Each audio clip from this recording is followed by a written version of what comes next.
Good evening, Star Pupils. I'm your host, friend, and life coach, Mrs.Divine Awakening. For all of you who need a reminder, I'm your life coach, and I coach you to live a life you love through meditation and unconditional self-love. Today's video concludes my 30-day Meditation Mayhem. As of April 1st, I've completed 30 days of meditating with the ancestors. During these 30 days, I've shared with you all tips and information about meditation. Today we will walk through a quick guided meditation after we gain some more knowledge, so grab your pen and paper or your journals.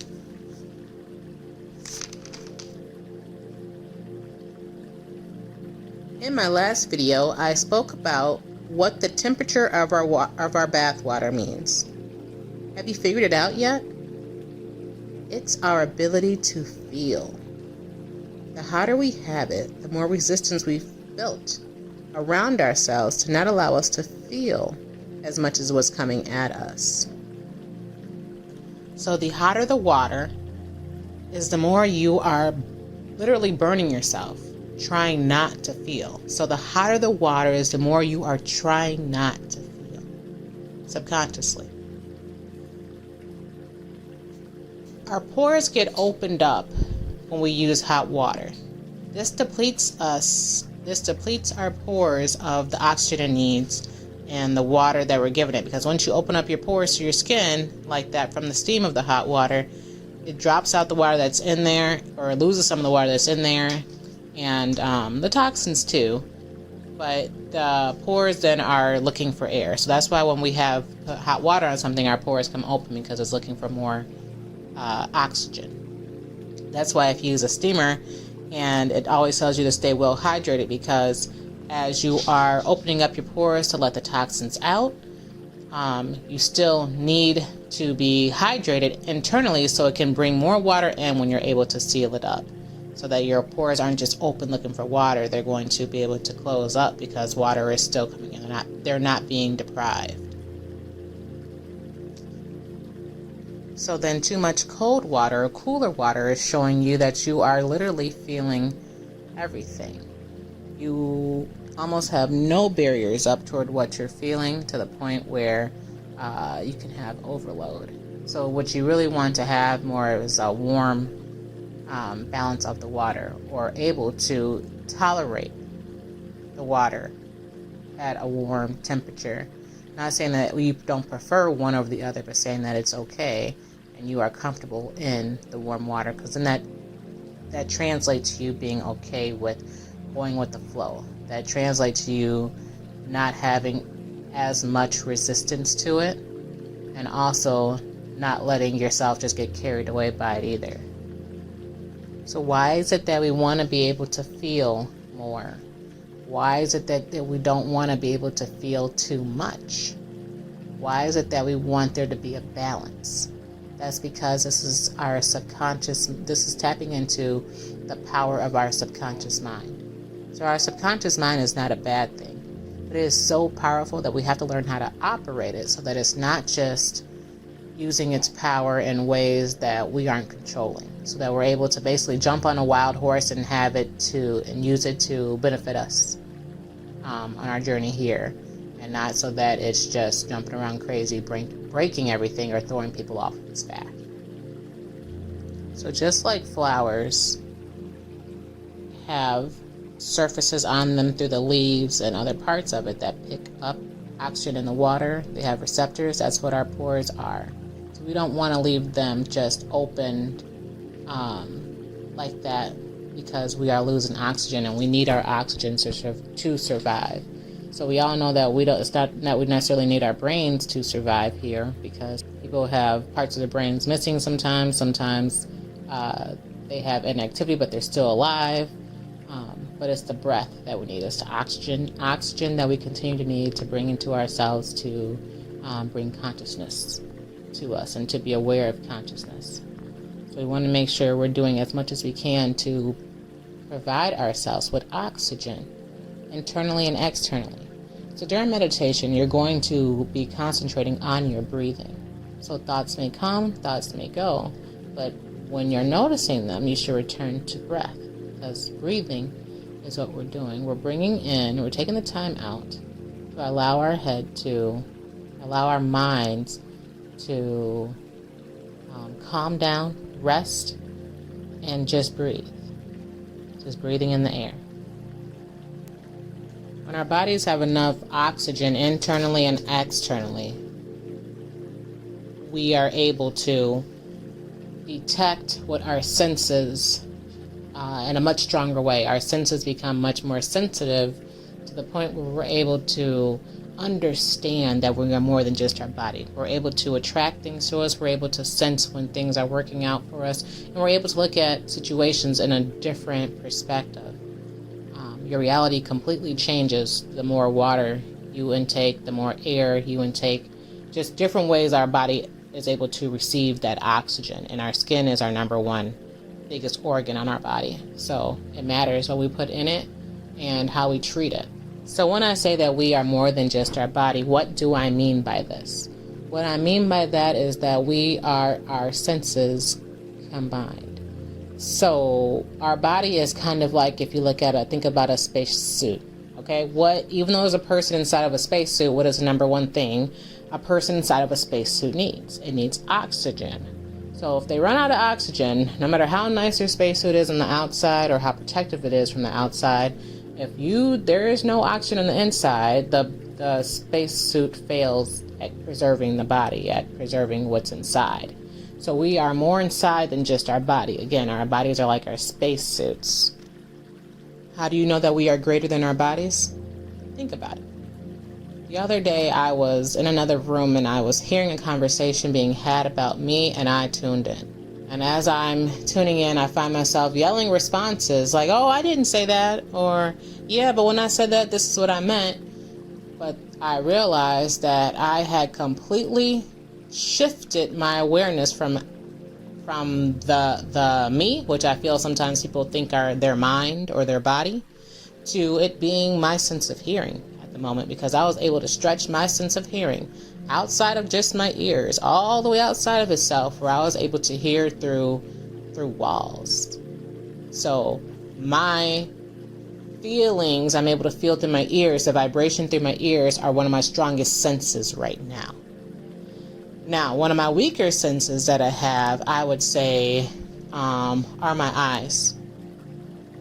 My eyes, and also that's because I'm wearing glasses. That's because I have to wear glasses, which is why I'm saying my eyes. But what I really feel like one of my weakest senses is my ability to feel. And I say that because I remember when I was doing my detox. So I have a detox that I recorded, and I did a 60-day raw food detox.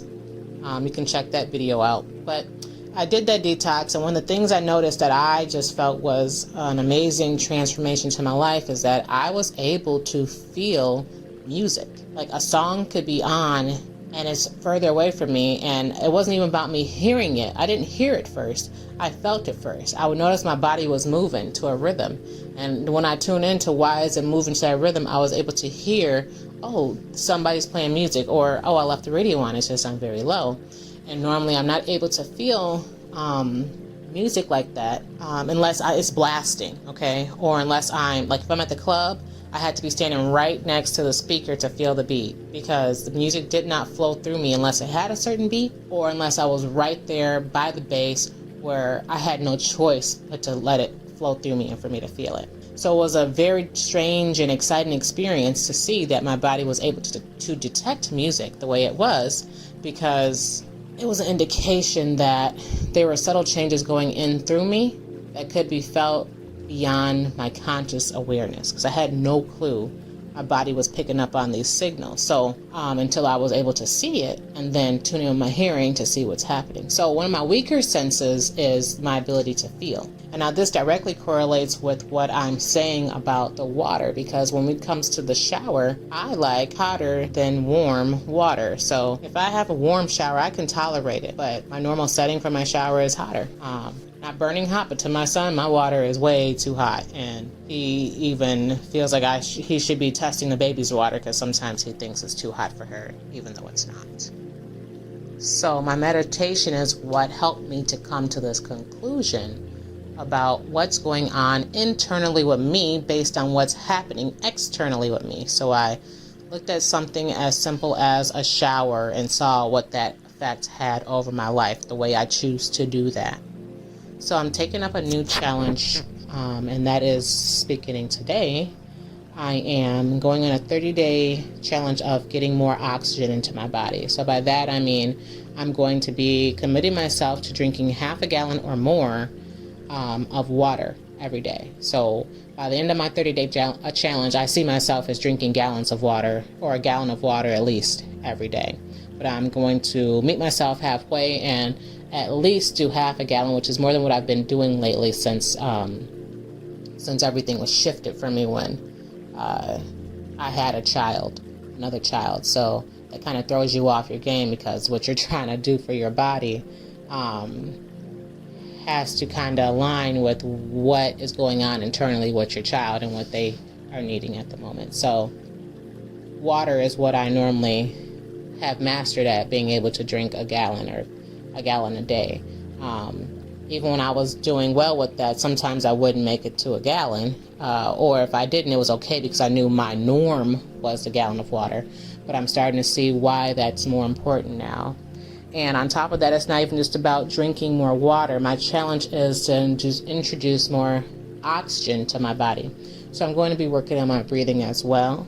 I'm going to be making sure I'm doing things that are productive toward what I'm doing, toward my water challenge. So I'm not going to be trying to take hot showers, right? Because then I'm just letting water out and leaving my pores open. I'm going to know when I'm getting closer and closer to my goal, when I'm able to comfortably take showers that are warm or significantly less hot than what I started off with. I'm going to know if oxygen being introduced into my body is something that's beneficial, because I'm going to be able to feel more, to feel quicker. When you're able to feel quicker, you're able to see, you're able to understand that your manifestations are happening as quickly as they're happening. You're able to see situations that others may see as a horrible thing in a way that you know is working for you, because you feel it. It's something that your body is detecting before your body is detecting at a subconscious level before you're even able to really understand what it means for you.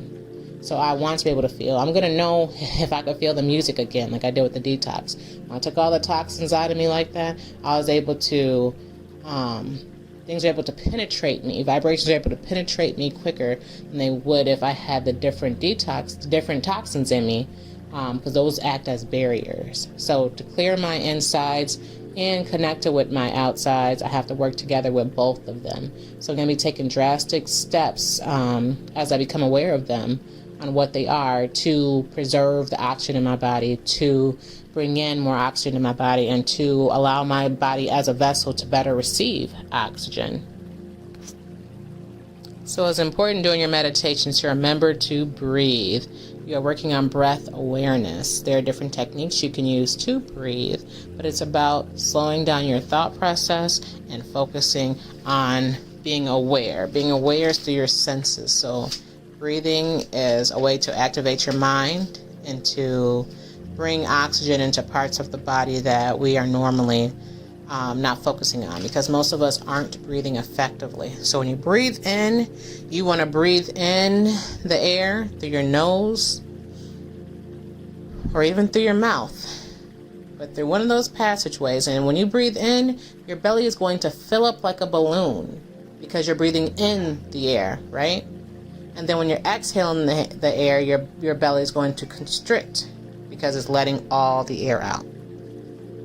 So before we go, I want to make sure I give you some meditation tricks to slow down your brain waves. So once you're slowing down your brain waves, you're basically going into a state of meditation. It's not as traditional as regular meditation, where you are, focusing on just oneness, just being, but it is a way to get there, and even a way to calm yourself down before going into the oneness meditation. So here are some tricks. You can look at a candle flame. Look at a candle flame. So if you're that person who's attracted to candles for some reason in your life, maybe that's the best way for you to narrow down the thoughts in your mind, is for you just to stare at the flame of a candle. You can look at waves if you're fortunate to live close enough by a river or or some kind of body of water. But if not, if you have a fountain at home, that could be the reason why. You want to hear the water flowing. So focusing on the flow and look at the fountain as the water is moving through. I think about my grandma's fountain. She had a big spinny wheel that she had on her table right when you first walk into the door, and that promoted a sense of relaxation if you actually just stopped and took interest into what was happening with it and with the sounds you can hear from it. You can rake your meditation Zen garden. So if you don't know what a Zen garden is, look it up. And this is something people do. They rake the sand or make different designs in it because it's helping them to slow down and focus. You can also look at a bowl of water and just allow your eyes to focus on the clearness of the water or what's inside of the bowl. You can shower with intention, meaning you're going into your shower or your bath, slow down to relax. You can play a mental game or a competitive game like tetherball, where you have to focus on one thing in order to do better, or ping pong or table, or you can do pool, where you're trying by yourself just to concentrate and hit the balls correctly. You can also practice a skill because it's going to require some concentration to learn something new. You can get into a massage chair if you like massages and focus on the different parts of your body being rubbed. You can turn on the camera and talk to yourself as if no one's listening, because then you're able to focus on what is truly you, what you would say if you felt like no one else was in the room. You can go on a cleaning spree, because just mentally focusing on I'm going to be cleaning this area can help get you into the zone. And you can even massage a spouse or have a spouse massage you, do a couples massage where you're both able to tune in to your own thoughts and have that energy connection and exchange. So afterwards, after you do any of these things for at least 20 minutes, you're going to want to write down any thoughts that do come up. So while you're doing this, thoughts will be able to break through even your train of focus. And the ones that do are the ones that are the important ones. That's not to tell you to stay on the thought, but it is to say notice which ones arise. Okay? If it's something that's telling you to do something in your life, think about how that applies to your life as a whole, how that will work for you, and then challenge yourself to do it. If it's something that's showing as a negative part of your life that you want to rid yourself of, focus on doing that. Focus on addressing that issue and really allowing yourself to take a look at it and do something different to resolve that issue, because it's something that's coming up and is keep playing in your mind and has effects on your body whether you're realizing it or not. All right, star people. So after today, if you need any more help with meditation, feel free to reach out. Look at my videos again.